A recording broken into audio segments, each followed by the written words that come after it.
Hello, everyone. My name's Hank Sutala. I'm with Holistic Health and Healing, and we have this is our first webinar in quite some time, and we're very excited to have a very special guest with us who's going to be featured at our expo here in just a couple days at the Soccer Sportsbox. He'll be doing a 2-hour workshop, but we will talk about that a little bit later.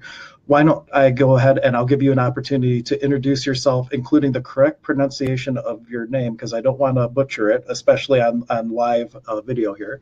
But go ahead and introduce yourself for everybody. Well, first, I want to say thank you so much for having me. It's a real privilege for me to be here with you all this evening, and a real privilege that I'm really looking forward to for the Holistic Health and Healing Expo this coming weekend. So thank you so much again. I am Kedarji, and I have a spiritual role, a spiritual leader. So sometimes you will hear Sadhguru Kedarji. Sadhguru is an affectionate name that devotees and disciples refer to me as, but Kedarji is fine. Okay. And that's how you pronounce it. Kedarji, did I get it right? Yes. Okay, great.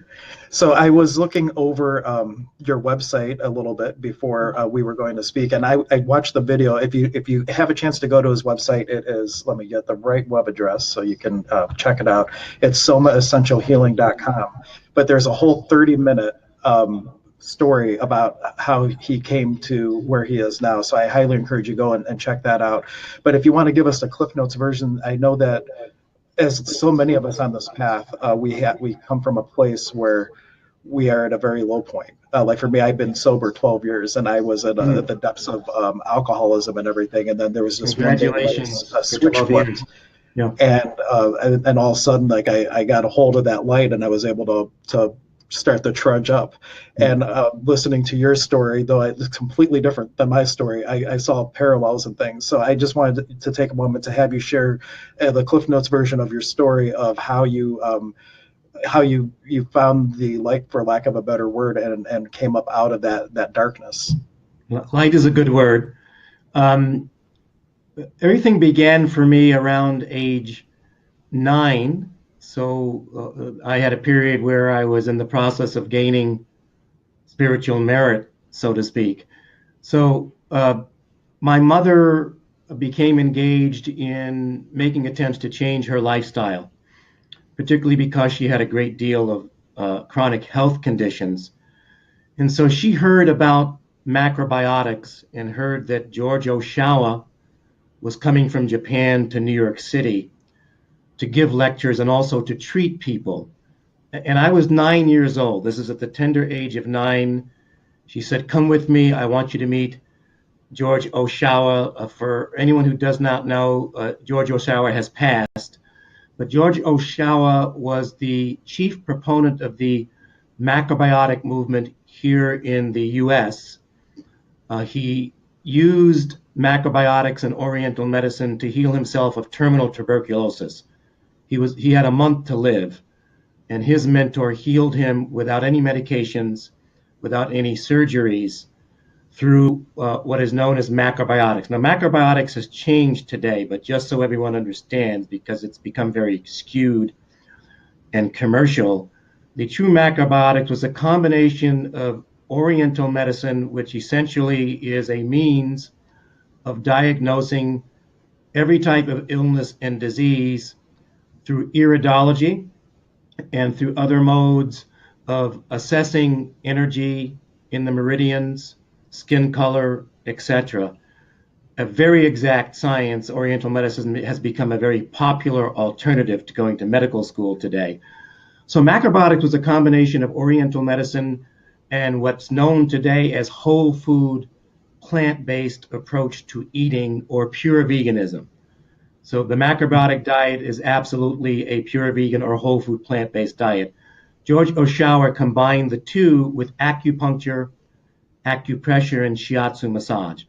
When he first came to New York, these things were illegal.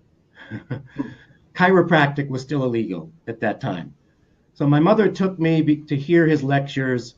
I took a real liking to him. He took a real liking to me and began inviting me to his acupuncture sessions. I would sit in his office while he was treating people with needles, and then he would call me to the table and start showing me the points that he was using with the needles and what they meant and the connecting meridians.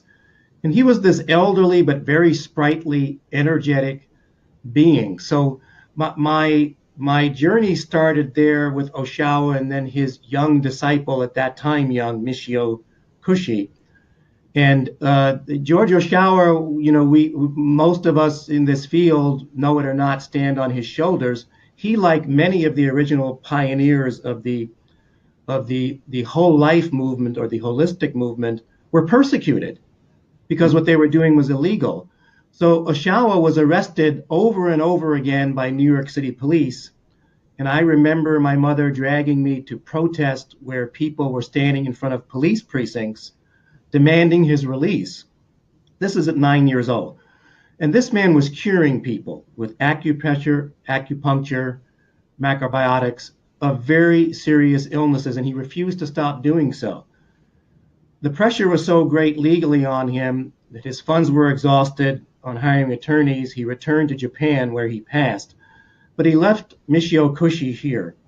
And years later, Michio and Aveline Kushi started the Kushi Institute. They bought a big plot of land in Brookline, Massachusetts, just outside of Beantown, outside of Boston, and set up in a huge mansion and started the Kushi Institute. And so years later, I enrolled. The Kushi Institute at that time was a very, very intense curriculum, similar to the 4 to 6 years in which doctors are trained in medical school. It's just that at that time, the state of Massachusetts refused to accredit it because it was an alternative and it was preventative medicine. And probably those of us who are practitioners are aware now, and doctors are coming out of the closet now left and right with the truth about the fact that big pharma, food industry, dairy industry, our government here in the US, it's no longer a conspiracy, it's a fact. And back in those years, many years ago, this was a secret that the government was working with these industries because they were making such money on a standard food pyramid, which we know today is not scientifically sound. And they were making tremendous amounts of money on sick care, not health care, sick care, treating symptoms rather than the underlying cause, making tons of money keeping people sick. Unfortunately, I have to say this, but I'm not the only one saying this at this point. Right. And so Michio could not get accreditation for his institute, so he gave out his own degrees. And so I graduated from Kushi Institute of Studies in Oriental Medicine, Shiatsu massage, acupressure, acupuncture, and went on under Michio's supervision to start a practice in New York City, which I did for 5 or 6 years, healing people of chronic illnesses and diseases. And the other part of what I was taught was hands-on healing. We have a new healing modality in Soma Essential Healing, which is based on what Michio and Aveline Kushi taught me. So to make a long story short, people were healed of heart disease, cancer, stroke, diabetes, a whole host of chronic illnesses. And that opened my eyes. It opened my eyes to the power that must exist that's greater than all of us. That's the essential experience that I began to have, that me as an individual, as a healing practitioner, I was not a bright individual growing up. I don't consider myself to be a genius. And for my formative years, I would say that I was pretty stupid. And so I really cannot, I had to look at the fact that, Michio, with his expert leadership, and he was also a spiritual leader, by the way. He was a disciple in Shintoism, and so he taught me Shintoism. And so every session included meditation, chanting, some mantra yoga, laying on of hands, counseling in whole food plant-based diet, then called macrobiotics, treatment with acupressure. Mostly I leaned on acupressure and shiatsu. So we were looking at addressing, helping to treat the whole person, not just symptomology, way back when you could go to prison for doing that. And so So these are the times that I came up in. But this amazing power to heal people then ignited a separate spiritual journey, because I began to ask questions that are now considered classic questions of self inquiry. I began to ask questions like, who am I? Why was I born? What is the purpose of my birth? Is this all there is? Waking up in the morning, running to earn a paycheck, perhaps Right. finding, a boyfriend, a girlfriend, a husband, a wife, worrying about what I'm going to do in old age at the age of 20, 25. Who's going to take care of me when I'm 80? So, so I just thought there has to be something more to this. Now, Michio Macrobiotics was responsible for me coming upon that inquiry. And that inquiry led me to my spiritual mentor, my spiritual guru, who was a very intense being of tremendous spiritual power. And so he bestowed upon me what we refer to as Shakti Pat. It's a spiritual initiation, a spiritual awakening that was so incredibly profound that it was the absolute turning point of my life. And then under his spiritual leadership, I was able to address some of the things that we now frame in our 4 pillars of total well-being. I had a very restless mind. I rode the emotional roller coaster. I was often depressed. I suffered from fear, anxiety, doubt, worry, frustration, anger, sarcasm, cynicism. I think I said depression, almost on a daily basis. And I just thought they were normal. And I thought they were normal because my therapist said, well, you're normal. Everybody suffers from these things.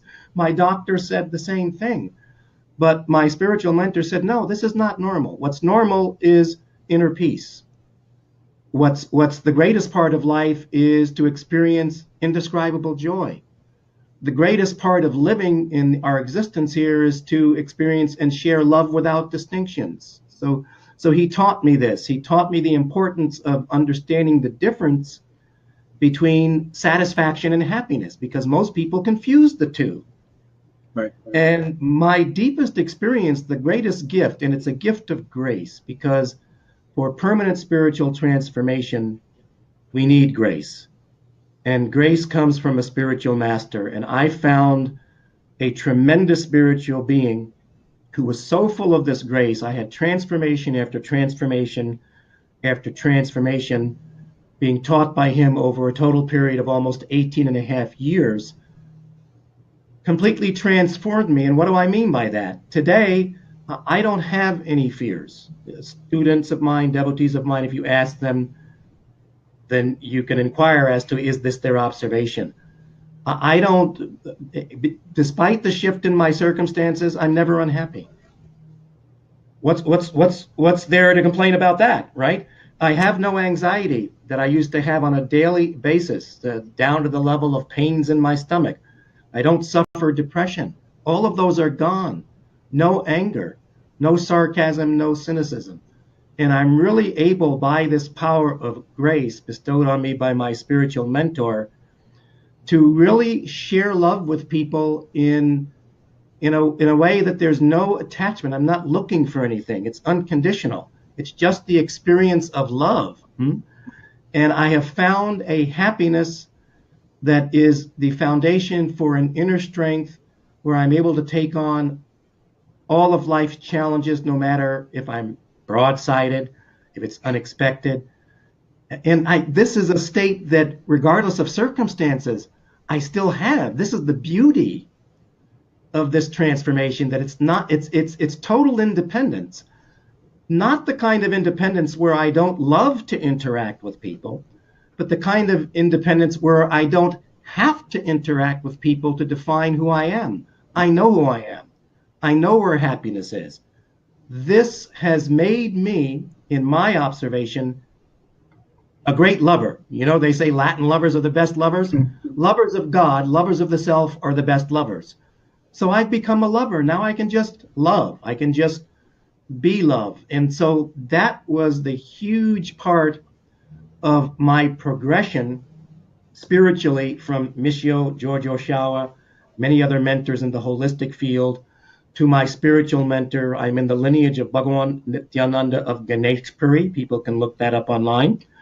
I was initiated by Muktananda Paramahamsa, and 18 and a half years of being taught. I'm so blessed. I'm so blessed. I'm so blessed. And then my spiritual mentor was very practical. So that's how I wound up establishing Soma Essential Healing, because at some point when he was teaching me, I just let go of my physical body. I became obese. And he would look at me and say, "Why are you so fat? Why are you so fat?" He would say, "Don't you know the body is the temple in which God resides? You have to keep the temple. You have to maintain your temple properly. Why are you so fat?" So he would remind me of this. He was so practical on a mundane level that I began to think, well, let me get back to my holistic roots and integrate everything that I'm offering others now into what we call the ecology of wellness. So that in short, that's my journey. And I was very sick. Well, I'll come back to that in the interview. Right. Healed myself holistically. You mentioned something that I think is a hot topic for a lot of people. I myself about a year ago, and it was very for me. It was very just one day I started connecting empathically to everything that they were about to serve at Chipotle, and I was just like, I can't have anything to do with that. And I went just like cold turkey vegan from that day forward, and I had tremendous health benefits with just that change alone. And it wasn't just being vegan. I was really watching, well, you could be vegan and eat really crappy. There's a lot of processed foods. That's why we say whole food, plant-based. Yeah. Right.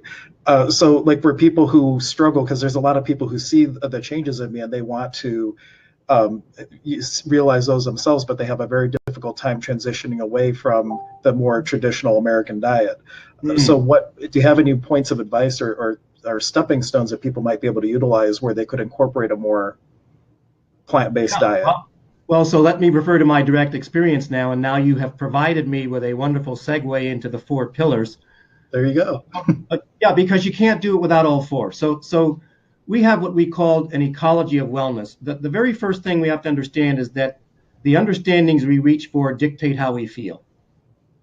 How we feel from moment to moment dictates how we're vibrating. How we're vibrating from moment to moment dictates what we put out, and then that's what we get back. So understandings are essential. So the very first thing I would say to people who are really having this difficulty, and I'll say it first with a simple story. I was in Whole Foods, and there was an employee handing out samples of a new item that they were carrying, taste samples.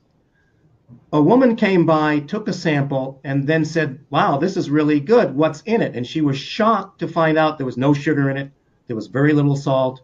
It was a vegan item. She was totally shocked. And then she said, "How much is it for the package?" And when she heard the price, she said, "Oh, that's too expensive. It's too expensive. How can you expect people to do this?" And I heard this as I was walking by, and I stopped. And I went back and spoke to the woman who was staying there, and I said, "Hi, I'm sorry to interrupt. I just overheard something. May I ask you a question? Are you dealing with any chronic health issues?" "Oh, tons. My husband is sick too." "Great. How much are you spending on that?" A cost for, in this case, it was fermented vegan veggies, $5.99. She thought that was too expensive. She thought she was going to get it at the price for Campbell's soup for 59 cents or 79 cents. She was hysterically outraged. I said, "Ma'am, just consider this. What's the cost of poor wellness and poor physical health over an extended period of years? What's that going to cost you? Even if you have insurance, what's it going to cost you? What would it cost you if you get heart disease?" She says, "My husband has heart disease." "What would it cost if you have to fight diabetes from this point on for the rest of your life? What's that going to cost you?" "Oh, yes, he has diabetes also." So I said, "Well, what's the cost? Just think of how much it's going to cost you simply to treat symptomology, and now factor that in to what it might cost and the massive action you may have to take to change your lifestyle." The lady said, "Can I please take you home right now so you can speak to my family?" So people love hearing good news about their bad habits. Hmm. I know because I was one of those people. This is our conditioning today, especially here in the States where we do not have health care, we have sick care.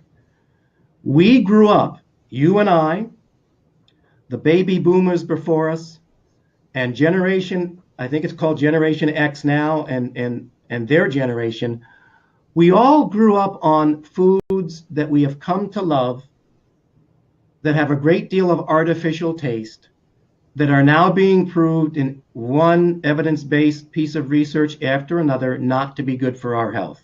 So we've developed this habit. And yeah, it's going to take massive action and a lifestyle change to change that. Now, here's the good thing, and here's what people miss.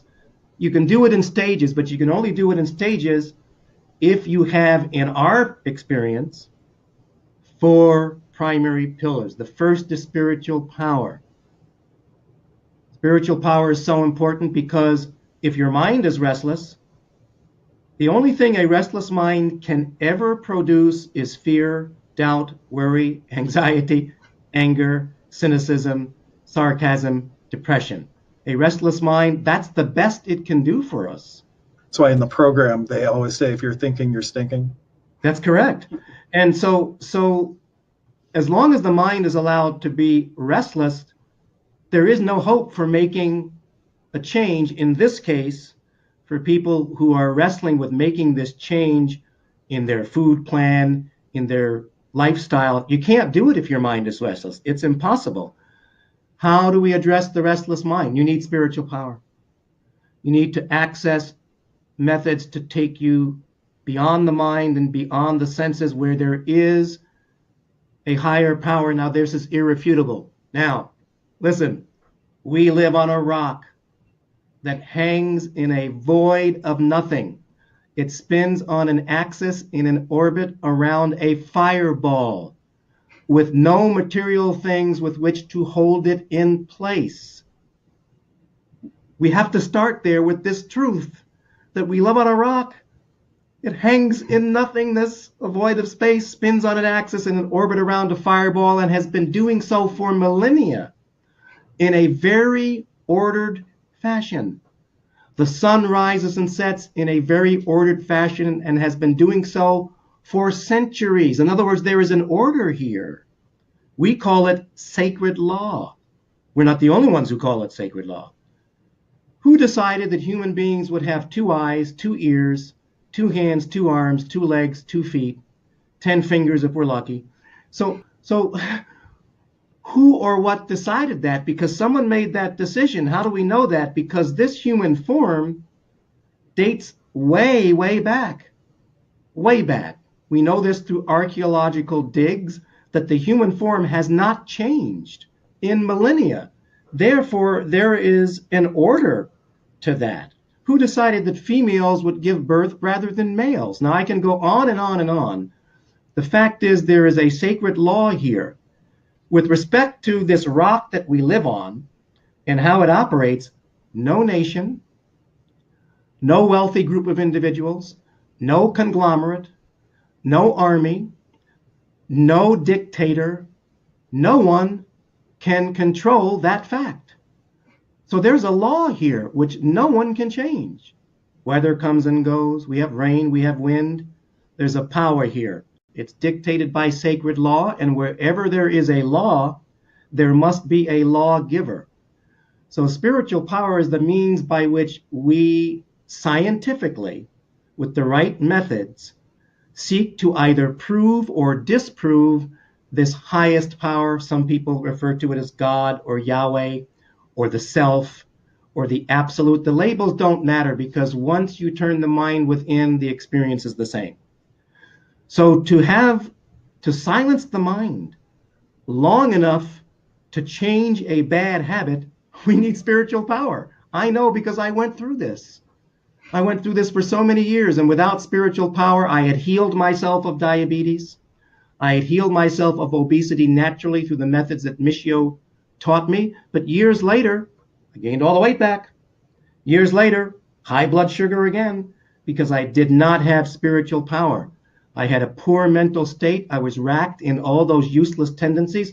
So I didn't have the power to stick to it to change a bad habit. Furthermore, I love the good news about my bad habits. So why was I going to change? I needed that spiritual leadership to say, hey, this is a lifestyle and it's worth investing in for the long term. So silent mind, improved mental state, our second pillar comes from being rooted in spiritual power with the right tools to go beyond the mind and beyond the senses long enough so that we can change the habits that have got us stuck in that same lifestyle where we know. I don't know anybody who looks at me and says, God, you're vegan. You look so great. You have so much more energy. That guy is watching me in the gym. I press 245 pounds. I'm half the size I was even a year ago physically, but I have much more strength.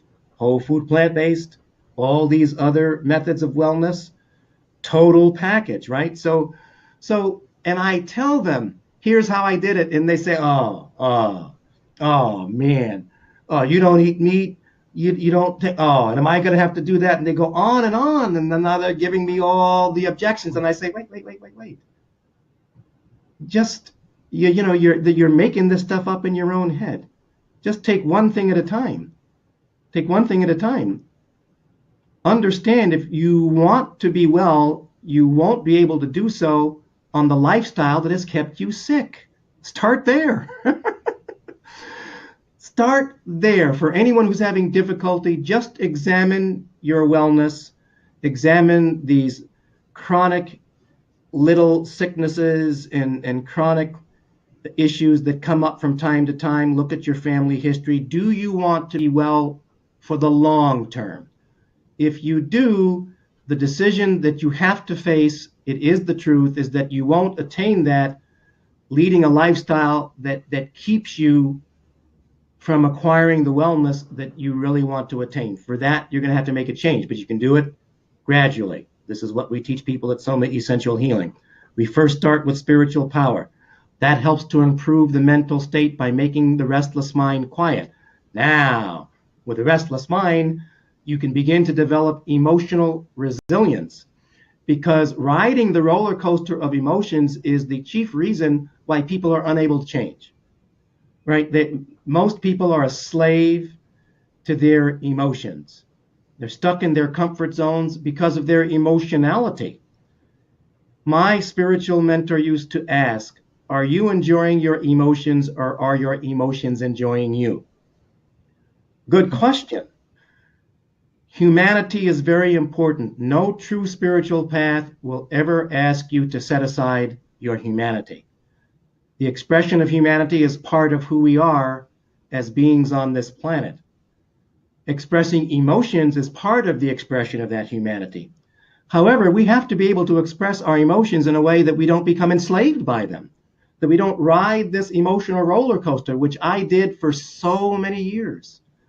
Let's just take anger. Today, evidence-based studies, science, even medical science agrees now that one emotion of anger can be the underlying cause of cancer, the underlying cause of heart disease, just to look at the physical level for a moment. And that's just one emotion. Anger comes out of fear. Fear is the chief foundation for stress. And now stress is way up on the list for causes of chronic illnesses. It's way up there. It's almost right by cancer. Just stress alone. So for wellness, you need the power of an improved mental state that comes from spiritual power as the foundation, to be able to develop emotional resilience. Emotional resilience gives us the ability to express our humanity without becoming slaves to our emotions, to express emotions as appropriate to the situation without that emotional expression disturbing our inner state, without the emotional expression interfering with our inner peace, our joy, our bliss, our inner strength, right? So that's emotional resilience. Once you have those three, now it becomes much easier to make the gradual, and I emphasize gradual because I've seen people try to dive into it overnight and their expectations are, I'm going to do this tonight and tomorrow everything's going to change. Not like that. You got to be patient, right? So gradually, with these three pillars, now we can begin to permanently address vibrant health of the physical body. All four, that comprises our ecology of wellness. Very good. And when people want change, a lot of times they have a conceptual idea of the change that they want, but it doesn't necessarily come from a place of totality of being, is the best way I can put it. There's a congruency. I know for myself, when I started really walking it, there was a congruency that occurred, and I wanted that change with my whole being. And it might not be something you can tell someone how to find necessarily, but is there any pointers, is there anything you can speak to about how someone can bring themselves, like their fragmented self, into a place of wholeness, so they can at least be in this position to then start working on these pillars? Let me speak from my own experience with that, and I'm really glad you asked that question. There's the easy way to do what you are referring to, and there is the hard way to do what you are referring to. The hard way is to try and piece together various approaches, whether spiritual or otherwise, on your own. From gathering information from videos, books, following many, many different teachers just to get information from them.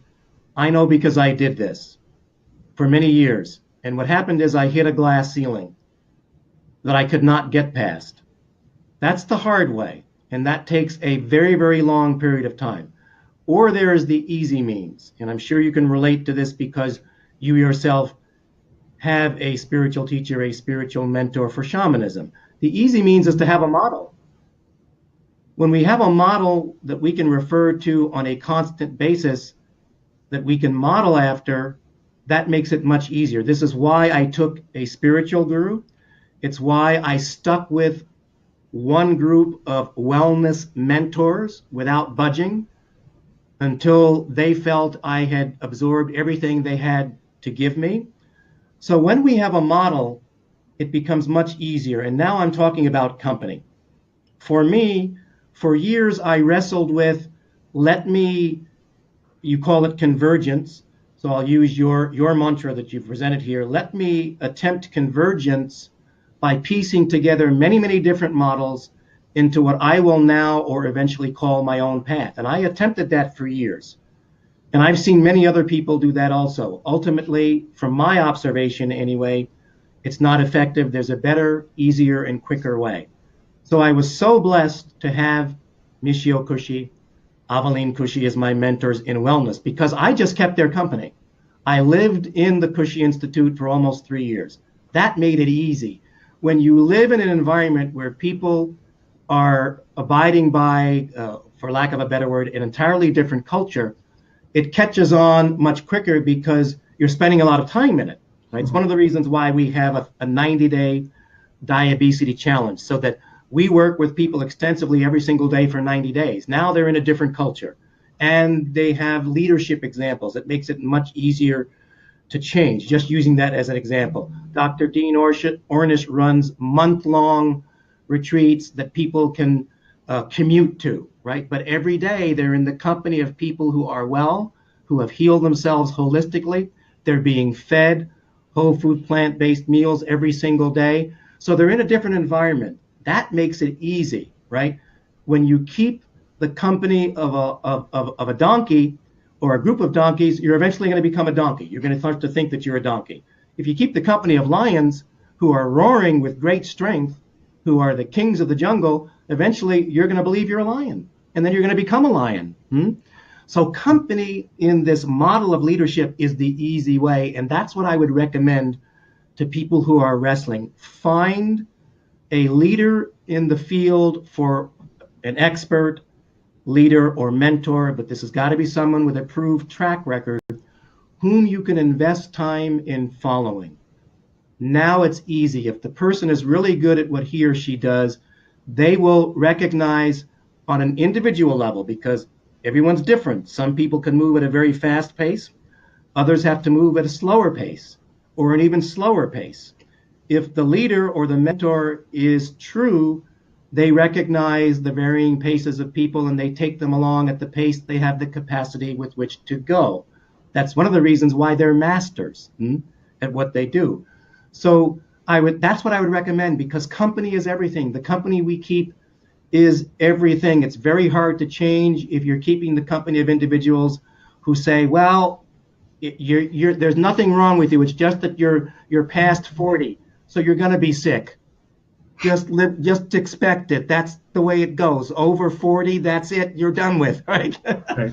Now, if you keep the company of those kinds of people, yeah, that's going to be your mantra. So we've got to find the right models. Right. One thing I'd like to add to that from my own experience is I see it all the time. People saying, I want to lose weight. I want to be healthy. And they're coming in and you see them eating McDonald's or other things. So it just Right. reminds me of, the old saying, actions speak louder than words. What are your actions following what you're saying you're choosing? And that is just something I wanted to add in as you were speaking, something that came to mind. That's perfect, Hank, and I appreciate that. And we have to have compassion for those people, because what we have to understand is that, taking McDonald's, let's use that as an example.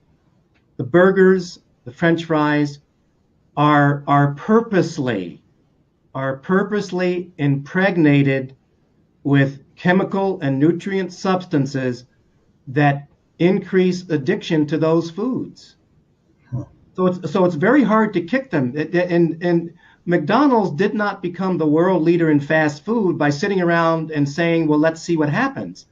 They spend millions of dollars a month, not a year, a month, with scientists, with doctors who are in their corner to come up with formulas for taste that will be addictive. We know that fried peanut oil is addictive, so they only fry their French fries in peanut oil, because we know it's highly addictive.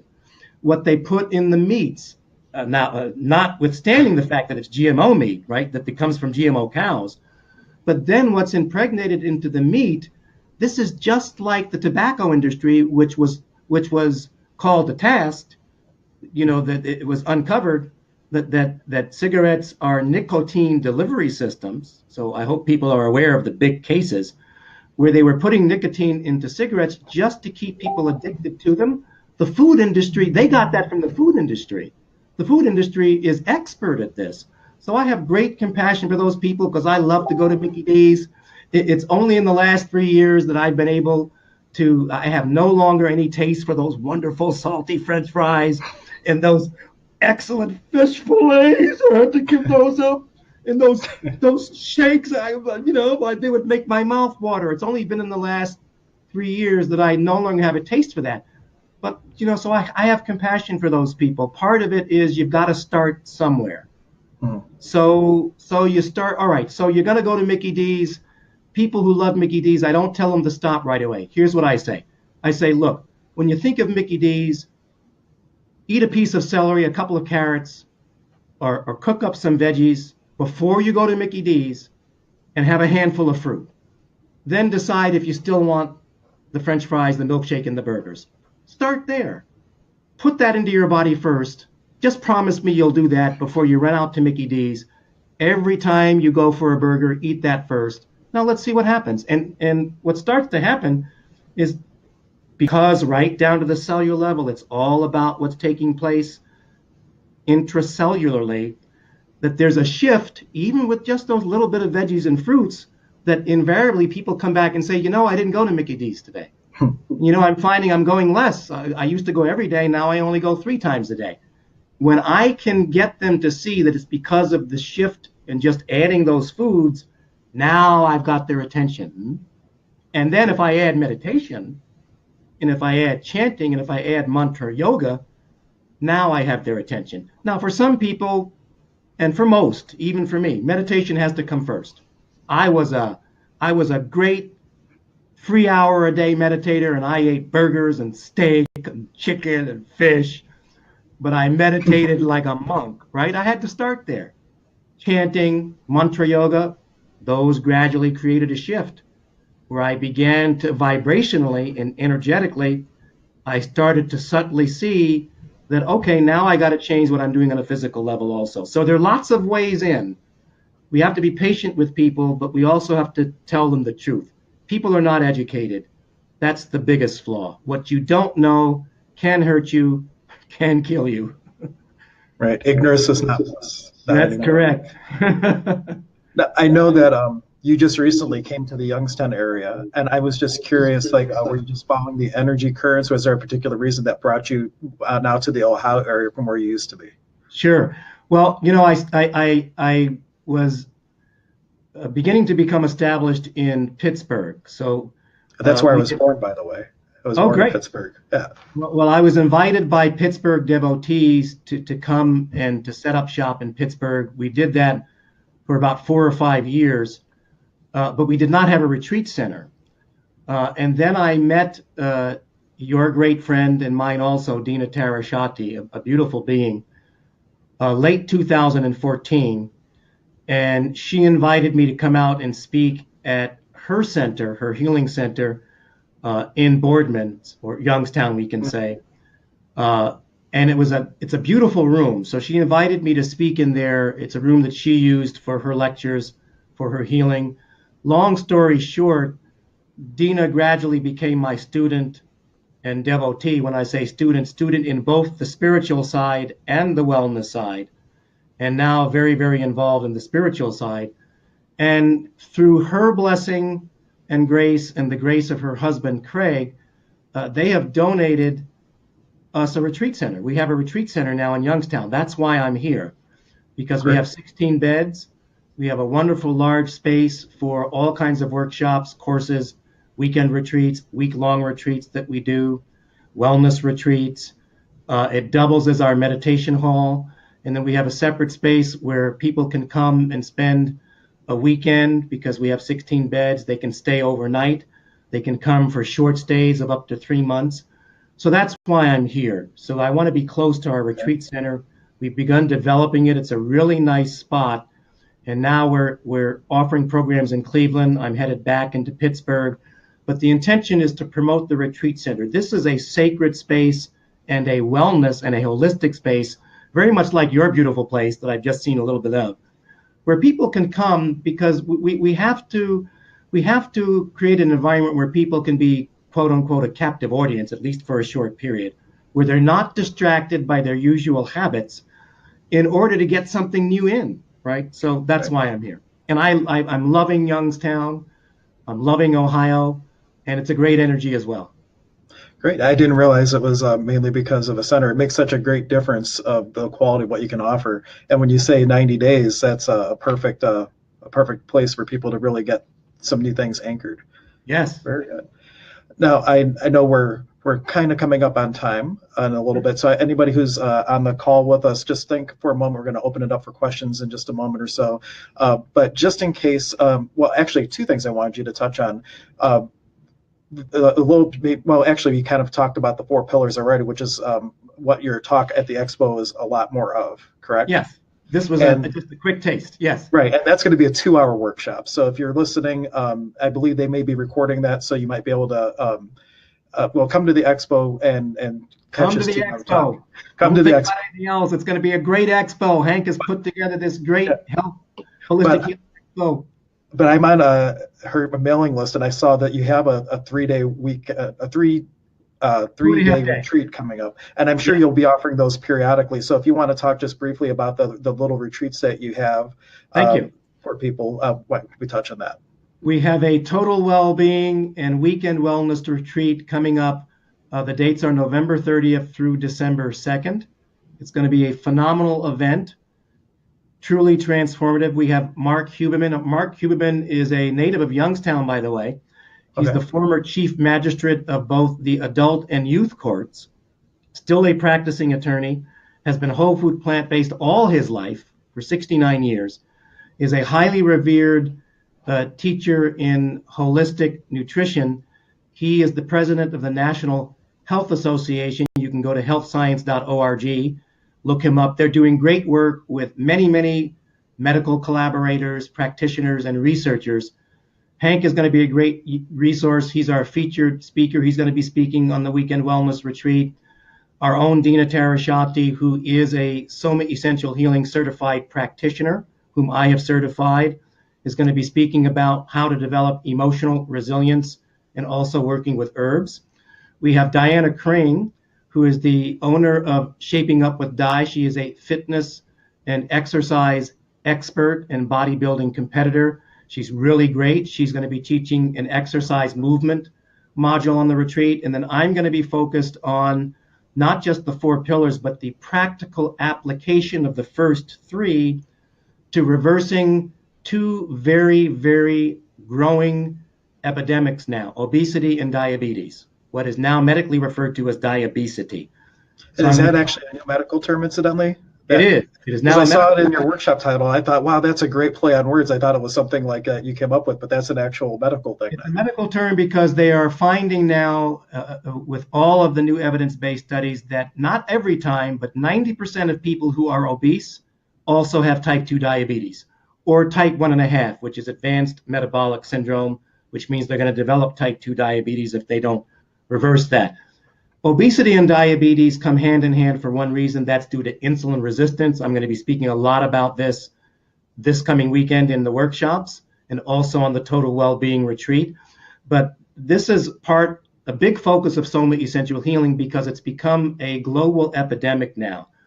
The CDC, the National Health Association, the National Institute for Health, all now say from their data that's coming in, currently, since 2015, 1 in 3 people in the U.S. are obese to the point where they're developing chronic health conditions. By 2020, it will be 1 in 2, and they expect that by 2020, more than half the U.S. population will absolutely have type 2 diabetes.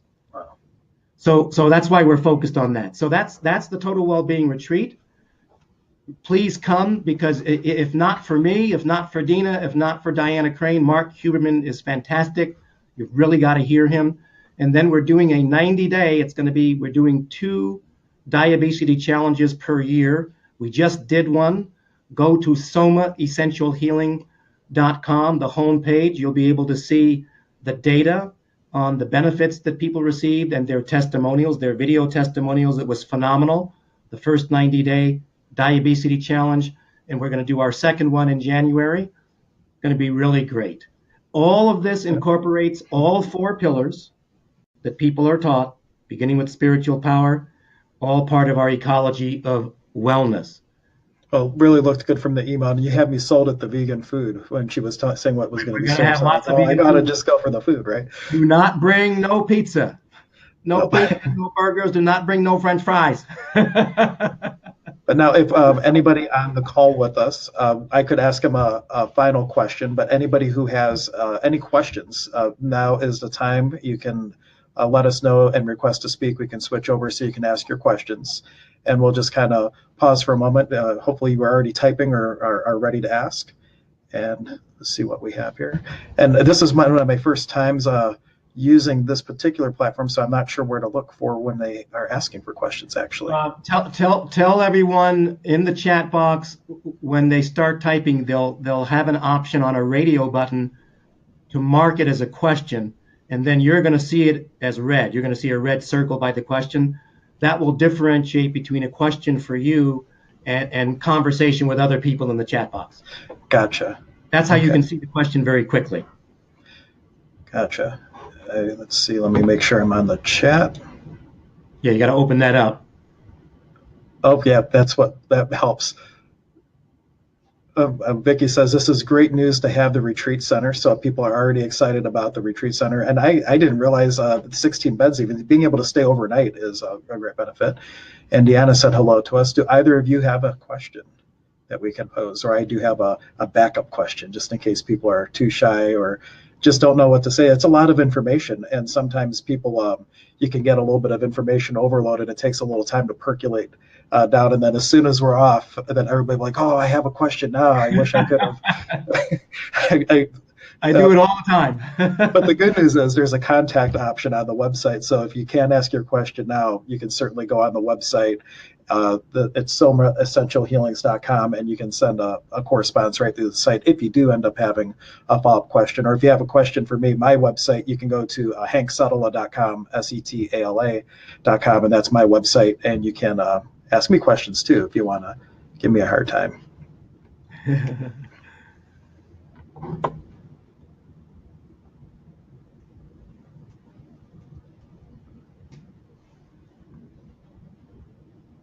Oh, there we go. Now we have the Soma Essential Healing in the chat box too, so that everybody can see it there.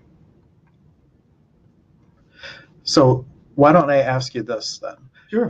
Well, because if people are thinking about questions, I can guarantee you this is one question that everybody would ask. If somebody doesn't have the ability to come to your retreat center or the drive or whatever the case is, what one tool that could you offer to them that they could take away and start to work with? I know you mentioned meditation, you mentioned a lot of different things. What one tool could you give somebody to help start making the shift a little bit at a time? Okay, let me give one tool in two parts. The first is that understandings that we reach for are everything. So we have to start with the right, most useful, most holistic understandings. The first of which is your inner state. Your inner state is your fate. Your inner state is your fate. And so it's really important to begin examining what is your inner state. Watch all the places your mind goes. Are you very susceptible to fear, doubt, worry, anxiety, anger, sarcasm, cynicism, depression, any of those or all of those? Where does your mind go? Watch and observe all the places that your mind goes so that you can determine, is this useful for my wellness?